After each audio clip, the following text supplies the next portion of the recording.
நான் இன்றைக்கி எடுத்துக்கின்ற தலைப்பு மனைவி துணைவி. இந்த அரசியல்வாதிகள்னால் இந்த துணைவி அப்படின்ற வார்த்தை கூட அதிகமாக பரவிடுச்சு. ஆனால் மனைவின்றது மட்டும்தான் நடைமுறையில் கலாச்சாரத்தில் இருக்கக்கூடியது. அதாவது மனைவி துணைவி அப்படின்றது எல்லாரும் சொல்லுவாங்க. மனைவினா என்ன, துணைவினா என்ன?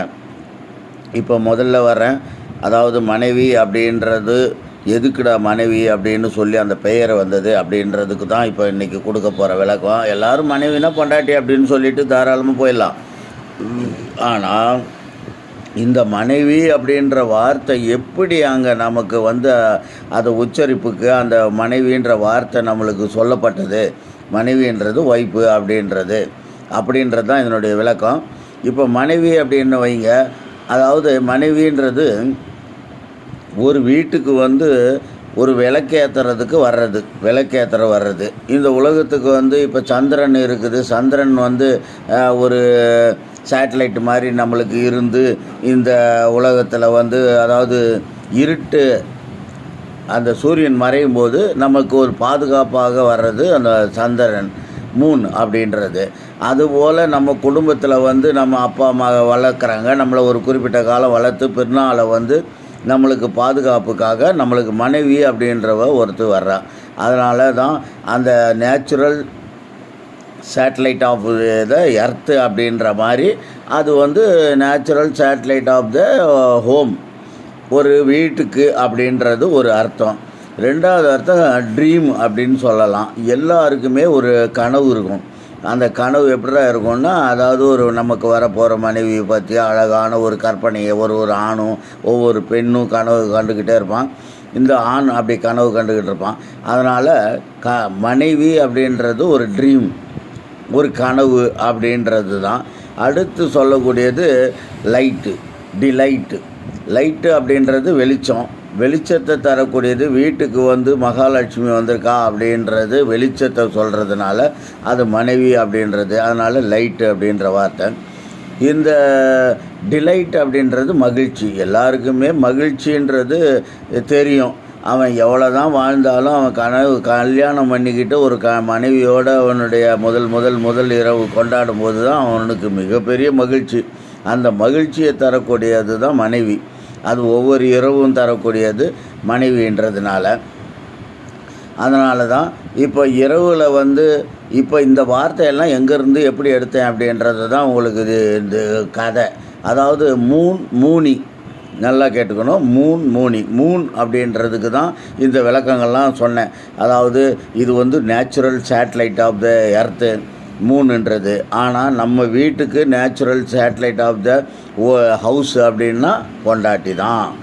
ரெண்டாவது லைட்டு அப்படின்றது, அங்கேயும் சந்திரனும் ஒளி தர்றான், மூணும் ஒளி தருது. நம்ம குடும்பத்துக்கு விளக்கேற்ற வந்த மகாலட்சுமியான பொண்டாட்டியும் ஒளி தர்றது அப்படின்றதுனால அந்த ரெண்டாவது அர்த்தம். அதாவது லைட்டு அப்படின்றது. மூணாவதாக வந்து ட்ரீம் அப்படின்றது கனவு. மூன் அப்படின்றதுக்கு வார்த்தையே கனவு தான். நம்ம கனவு சீன்லாம் சினிமாலெல்லாம் பார்த்துருப்பீங்க. கனவு சீனில் அப்படியே ஒரு நிலவை காட்டுவாங்க முதல்ல. அந்த நிலவு வந்த பிறகு தான் இவருடைய கனவு சீனில் அந்த சாங்கே வரும், டூயட்டு.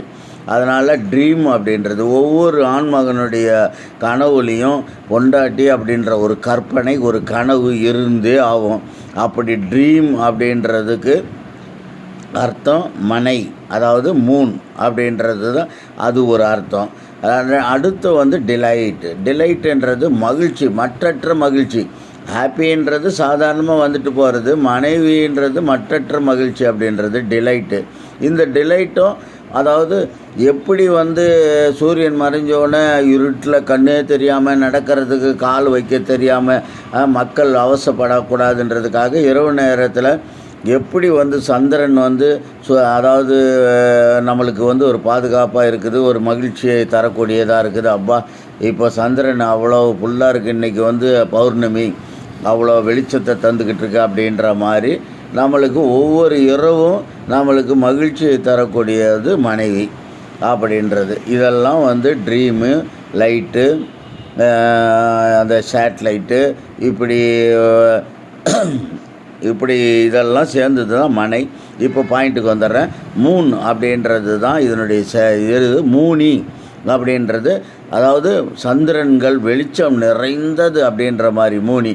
அதாவது ஒரு ட்ரீம் அப்படின்றது பிகாஸ் ஆஃப் இன் லவ், காதலில் கனவு காண்ற மாதிரி இந்த மனை அப்படின்றது. இதெல்லாம் மூனின்ற வார்த்தையை தான் நீங்கள் எம் அப்படின்றதுக்கு மா, ஓ ஓ அப்படின்றதுக்கு நா, நல்லா கேட்டுக்கணும். எம்ன்றது தமிழாக்கத்துக்கு மா வரும், ஓ ஓன்னு ஆங்கில எழுத்துக்கு ரெட்டை சொல்லி நா வரும். மன, NY நை, மனை. மனை அப்படின்றது மனைவி அப்படின்றதுனுடைய வார்த்தை தான் நம்ம மனைவின்னு சொல்லக்கூடியது. அதாவது மனைவி என்னென்ன தரா, சேட்டலைட்டு போல் வீட்டுக்கு வந்து ஒரு வெளிச்சத்தை தரா, அப்புறம் லைட்டு, அப்புறம் ஒளியை தரா, அப்புறம் ட்ரீம் கனவு நிறைவேற்றுறா, அப்புறம் டிலைட்டு மற்றற்ற மகிழ்ச்சி. இரவு நேரத்தில் சொல்ல வேணாமா, ஒவ்வொருத்தனுக்கும் அதுதான் கனவாக இருக்கும், எப்படா ஒரு பெண்ணோட போகிறோம் அப்படின்றது. அதனால் இதெல்லாம் சேர்ந்தது தான் மனைவின்றதுனால தான் மனைவி அப்படின்றது. மூனி அப்படின்ற வார்த்தையை தான் உல்ட்டா பண்ணி படிச்சிங்கன்னா தமிழில் எம்முக்கு மா, எம் ஃபார்மா, ஓன்றதுன்னா NY அப்படின்றது நை, மனைவி அப்படின்றது. அதனால தான் ஒரு வீட்டு மனை வாங்கணும்னு சொல்லுவான். வீட்டு மனை என்னடா பொண்டாட்டியை கூட போய் ஒரு வீட்டு மனையை போய் கம்பேர் பண்ணுறான்னா கம்பேர் பண்ணுவாங்க. ஒவ்வொருத்தனுடைய வாழ்க்கையிலும் ஒரு வீடு வாங்கணும், ஒரு இடம் வாங்கணும், ஒரு வீடு கட்டணும், நம்முடைய ஒரு பெரிய வாழ்க்கை வாழணும் அப்படின்றது ஒரு கனவாக இருக்கும். அந்த மாதிரி தான் ஒவ்வொருத்தனுக்கும் ஒரு நல்ல அழகான ஒரு பெண்ணு நம்மளுக்கு மனைவியாக வரணும், நம்ம மகிழ்ச்சியாக வாழணும், நம்மளுக்கு நிறைய பிள்ளை பார்க்கணும், நம்ம ஒரு பிரகாசமாக இருக்கணும் அப்படின்றது. அதனால தான் மனைவி அப்படின்றது இந்த வார்த்தை. மனைவின்ற அர்த்தம் வந்து இந்த 4 வார்த்தைகள் தான். இதுதான் மனைவின்றது. மூனின்ற வார்த்தையை உல்டாவாக திருப்பி போட்டிங்கன்னா தான் மனை அப்படின்னு வரும். இதுதான் சீக்ரெட் ஆஃப் த மனைவி.